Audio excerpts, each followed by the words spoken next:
जय शंकर, जय श्री गणेश। मैं संबित कैलाश चंद्र जोशी आप सभी का हार्दिक स्वागत और अभिनंदन करता हूं। जैसा कि आप सभी जानते हैं कि इस बार की आश्विन शुक्ल पूर्णिमा,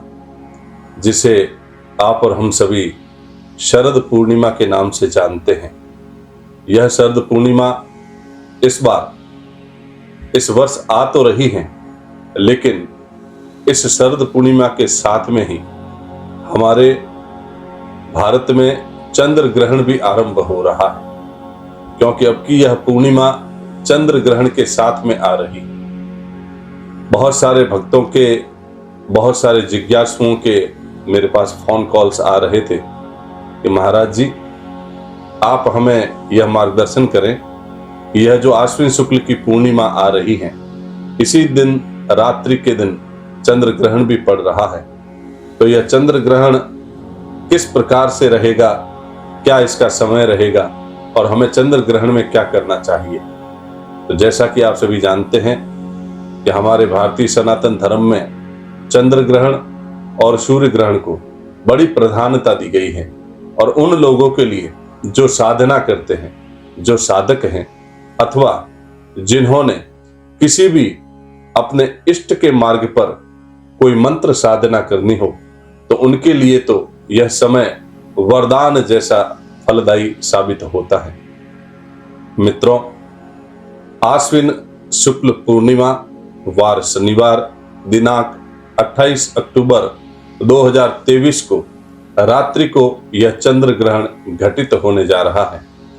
रात्रि को यह चंद्र ग्रहण 1:05 पर आरंभ हो जाएगा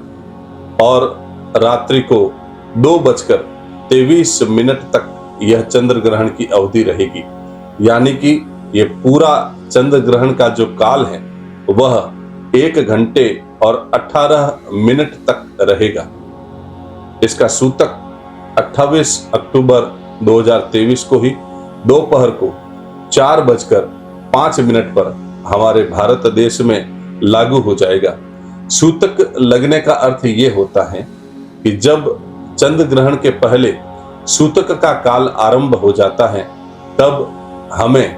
किसी भी प्रकार का जल पान इत्यादि ग्रहण नहीं करना चाहिए।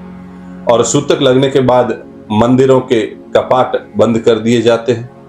हमारे घर में भी अगर कोई मंदिर बना हुआ है तो उसे पर्दे से ढक दें, या फिर उसका अगर कोई आपने दरवाजा या द्वार बना रखा है तो उस द्वार को बंद कर दें। सूतक में सामान्य जो मनुष्य हैं वे जलपान अन्न इत्यादि ग्रहण नहीं कर सकते, लेकिन हाँ, शास्त्रों में एक सुविधा दी गई कि जो बालक हैं, जो अबोध हैं, जो वृद्ध हैं तथा जो रोगी हैं, इन तीनों को अन्न जल इत्यादि ग्रहण करने की छूट दी गई है। क्योंकि बालक, वृद्ध और रोगी अगर ग्रहण काल में भी अन्न जल ग्रहण करे तो उन्हें कोई दोष नहीं लगता है। आप सबको यह जानकारी मिल गई होगी कि इस ग्रहण का सूतक काल 4:05 पर दोपहर में 28 अक्टूबर को आरंभ हो रहा है। रात्रि को 1:05 पर यह चंद्र ग्रहण आरंभ हो जाएगा, और पुनः मैं दोहराऊं कि रात्रि को 2:23 पर इस ग्रहण का मोक्ष यानी यह ग्रहण समाप्त हो जाएगा। अब रही बात कि ग्रहण में क्या करें, तो मैं आप सभी से कहना चाहूंगा कि अगर आपने किन्हीं सदगुरु से गुरु मंत्र प्राप्त किया है, अगर आपने किसी महापुरुष से कोई नाम जप की दीक्षा प्राप्त की है, या फिर अगर आपके कोई इष्ट हैं, आराध्य हैं, तो उन इष्ट आराध्य के मंत्र का, उन नाम जप का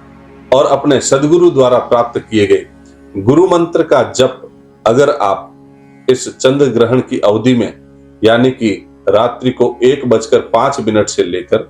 2:23 तक अनवरत रूप से अगर आप करते हैं, तो शास्त्रों में ऐसा विदित है कि ग्रहण काल में किए गए मंत्र जप का किसी भी मंत्र के पुरस्चरण करने के समान फल प्राप्त होता है।